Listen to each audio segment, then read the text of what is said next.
So this is actually the second time that Lily has asked me to share. The first time I was really nervous. I had no idea what I would say, so I just made up an excuse. The second time I realized I probably can't say no again, so I kind of just said yes, not having any idea what I would say. But I think a part of us growing in our faith is starting to step out of our comfort zone and say yes to God. So that's what I decided to do. So a little bit about me. I've grown up in a Christian home my whole life. I've been at Central since I was born, and I accepted Jesus into my heart when I was 7.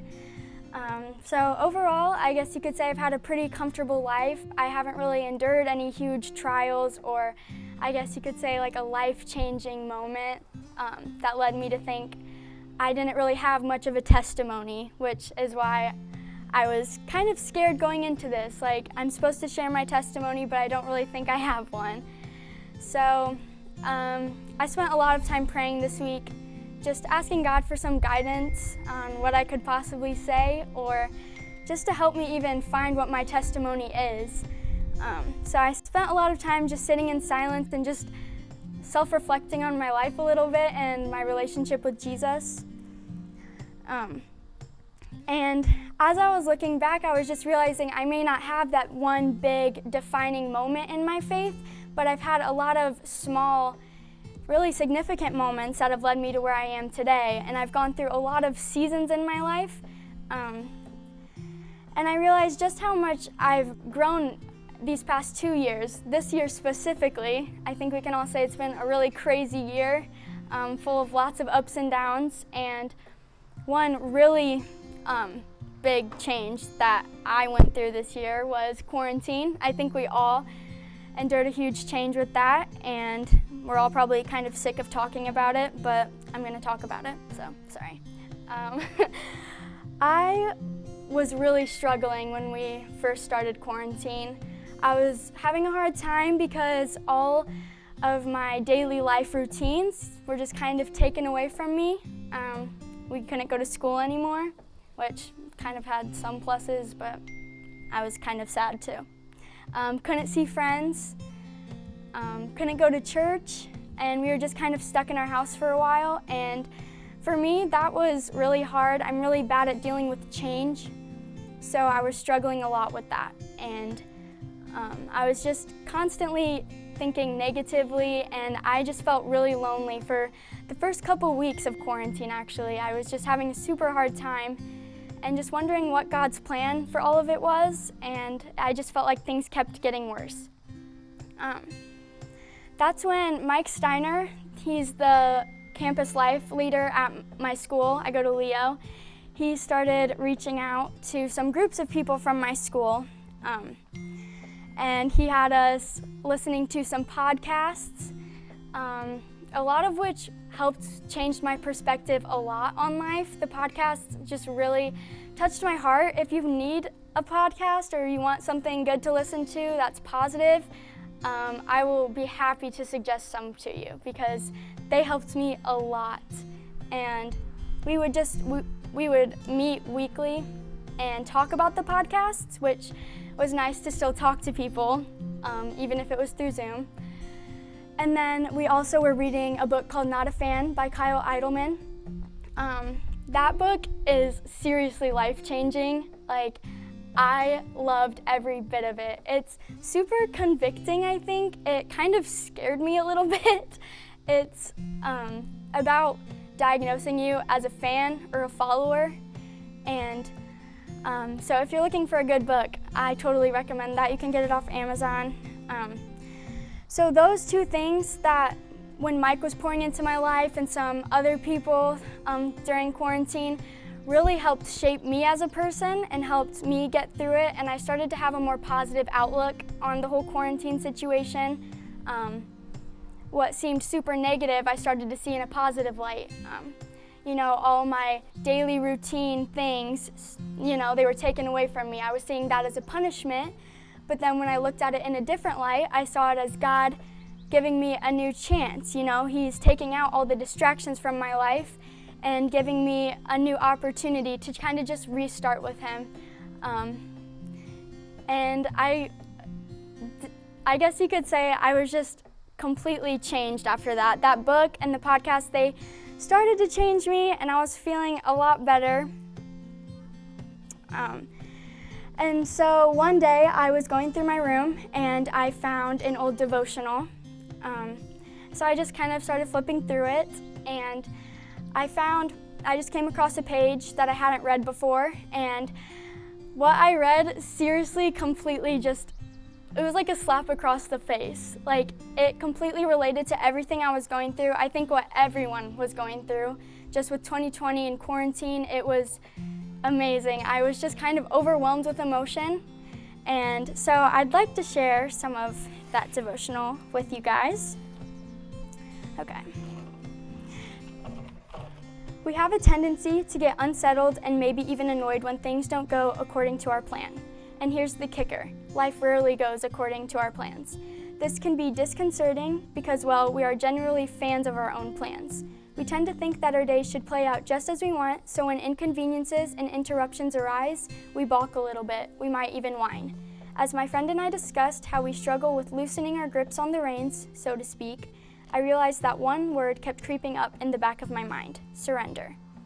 We don't always love that word, do we? I'll be the first to admit that it often makes me think of weakness, of giving up, of relinquishing my imagined rights.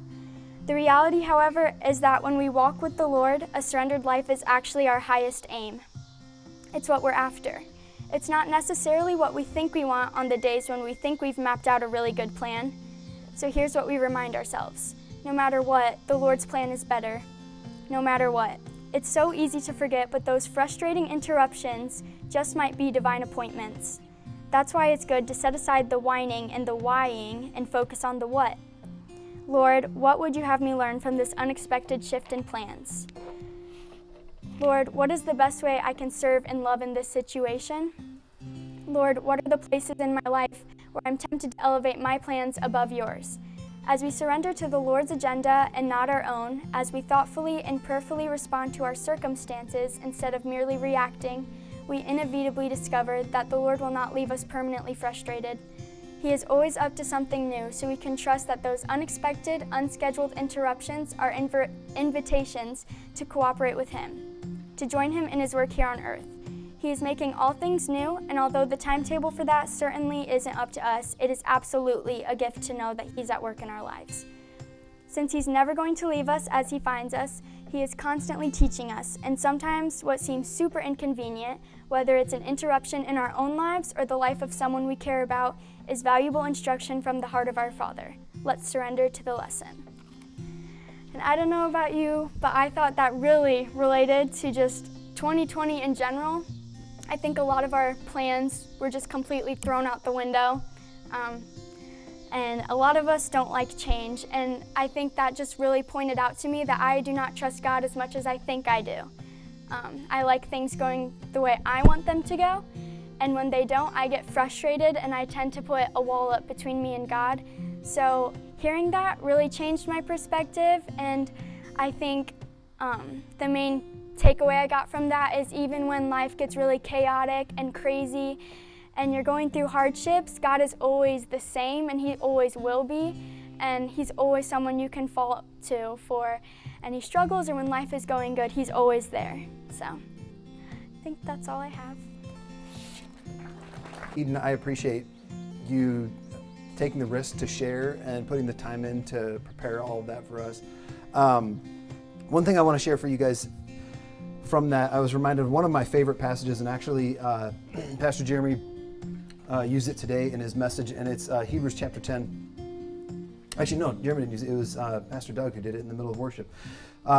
Hebrews 10, verse 23, it says, Let us hold unswervingly to the hope we profess, for He who promised is faithful. And let us consider how we may spur one another on toward love and good deeds, not giving up meeting together as some are in the habit of doing, but encouraging one another all the more as you see the day approaching. Some of you, in the time you've been on this earth, have had some significant hardships that you have had to endure and that you have seen God help you to overcome. Some of you have not had these major hardships to endure, but that's no different than the rest of life. As you get older and as you go on in life, you're going to come across people who are currently dealing with really hard things and really big, significant things, and some people who they're doing okay right now. Hopefully what you heard in Eden's testimony tonight is that, she said, well, I haven't had any of these big, huge turning points in my life. But then as she continued to share, I heard that God has continued to be faithful in her life, continued to be there for her, to grow her, to walk her through some hard times, but he's been faithful to be there with her and walk her through all of these things. And that's who our God is. Sometimes you're going to be the person who's dealing with a big, significant thing. Sometimes you might be the person where things are going okay, and you've got some things that you're working out and some things that you need God's help for, and it may not be the big stuff right now. But that's the point of us having community. That's the point of this passage. It says, let us consider how we may spur one another on toward love and good deeds, and encouraging one another. So sometimes when you're the person who's got the big thing going on, you might need to lean on other people. Sometimes when you're the person, you don't have the big thing going on, God has protected you or has been preparing you to be the person to be strong for someone else, to be an encouragement to somebody else. And you do that whenever it comes up, whenever somebody is put in your life to do that, because sometimes you might need that. And you might need someone to be there for you because you're going through the big thing. Whether it's the big thing or the small thing, that's why we're here. That's why we have fun playing goofy games. That's why we're here every single week, so that you can have relationships with people, so that you have the opportunity to have people in your life who maybe they've got the capacity to help you. Or maybe you have the opportunity to pour your life into somebody else's because God has built you up and made you strong to be there for somebody. Either way, we're all here for each other. And that's the whole point of all of this. That's why we're here. So I would encourage you to seek somebody out if you need help, to be courageous and brave, to be there for somebody if they're needing help, because that's the point of us being here tonight. Let me shift and give you guys a couple quick announcements before I let you guys find your small groups to connect with them. We're in the midst of some transitions of things. We're on Sunday nights, not Thursday nights anymore. We're going to stay here on Sunday nights until September 13th. September 13th is going to be our big fall kickoff. We'll move back over to Chapel Ridge that night, and we'll have some big fun things planned over there. And from that point forward, we'll be over there on Sunday nights. Sunday mornings, we just started something new as well. We're not bringing back our Sunday morning class, and we really want to encourage you to go to a service and to serve somewhere. And so if you're not plugged in a serving role, then you can come talk to me, talk to your small group leader, or show up Sunday, and we're going to have a time to help get you connected and plugged in serving somewhere. We've started this new time called the huddle time in between services. So from 10 to 10:45, we're going to be in the fellowship hall. We'll have some snacks. You can hang out. And then it'll be an opportunity for you to get plugged in to serve somewhere, and we'll maybe have kind of a quick little game time talk and encourage you to go into serving. Here's a little bit more specifics. As we figure out what that huddle time is, we'll have snacks, we'll hang out, and we'll want you to check in, to find some ways to get serving, and that's the function of some of that time. And then but you can kind of come in and out. It'll be a relaxed time if you want to run to the perk and do that. If you're serving during the first hour and you come in late, that's fine. If you're serving the second hour and you need to leave early, that's fine too. We're probably always right around 10:30 is when we'll kind of gather everybody, get their attention, and give you some announcements, talk to you a little bit before we send you out. So as you're planning your Sunday morning, 10:30 is the time to really try and hit and be there in that time, but it'll be open from 10 to 10:45 in there, and we would love for you to be a part of that. I think those are all the big announcements we've got going on right now. So hopefully we will see you on Sunday mornings. Hopefully you're having a good start to your school year so far. And unless you go to Lakewood and you have like a month or so until you actually start school. Just bring it on, 2020, bring it on, right? Let's pray, and I'll let you guys